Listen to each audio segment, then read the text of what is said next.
ലോകേഷ് കനകരാജ് എന്ന് പറയുന്ന ഡയറക്ടർ ഒരു കൊമേഴ്ഷ്യൽ സിനിമയുടെ തന്നെ ഒരു ബിഗ്ഗസ്റ്റ് നെയിമായി മാറിക്കഴിഞ്ഞു, മെയിൻലി തമിഴ് ഇൻഡസ്ട്രിയിൽ.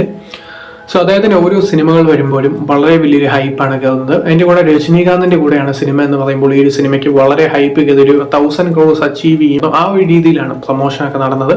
സിനിമയുടെ പോസിറ്റീവ് സൈഡിലേക്ക് പറയുകയാണെങ്കിൽ കുറെ കാസ്റ്റ് ഉണ്ട്, പക്ഷെ ചില കാസ്റ്റിന്റെ പെർഫോമൻസ്, അതായത് ഇപ്പോൾ സൗബിന്റെ ആ ഒരു ക്യാരക്ടർ, അതിന് കൊടുത്ത ബിൽഡപ്സും കാര്യങ്ങളൊക്കെ, അതായത് സൗബിന് അത് പെർഫോം ചെയ്തിരിക്കുന്നത് അതൊക്കെ അത്യാവശ്യം നല്ല രീതിയിൽ വർക്കൗട്ട് ആയിട്ടുണ്ട് എന്നുള്ളത് ഈ ഒരു സിനിമയുടെ ഒരു പോസിറ്റീവാണ്.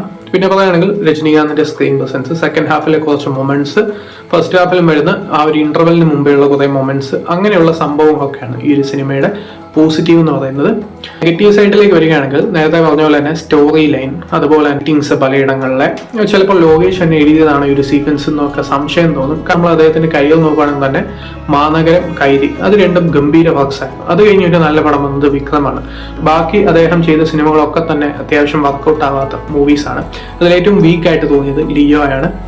ലിയോ കഴിഞ്ഞിട്ട് വന്നാണ് കൂലിയാണ് പിന്നെ കുറച്ച് വീക്കായിട്ട് തോന്നുന്നത്. പക്ഷെ ചില മൊമെന്റ്സ് ഒക്കെ കൂലി ക്രിയേറ്റ് ചെയ്യുന്നുണ്ട്. അങ്ങനെയുള്ള മൊമെന്റ്സ് ഒക്കെ സിനിമയിൽ ആ ഒരു സെക്കൻഡ് ഹാഫിൽ വരുമ്പോൾ അത്യാവശ്യം നല്ല റൈറ്റിംഗ് ചിലയിടങ്ങളിലുണ്ട് എന്നുള്ളത് സത്യം തന്നെയാണ്.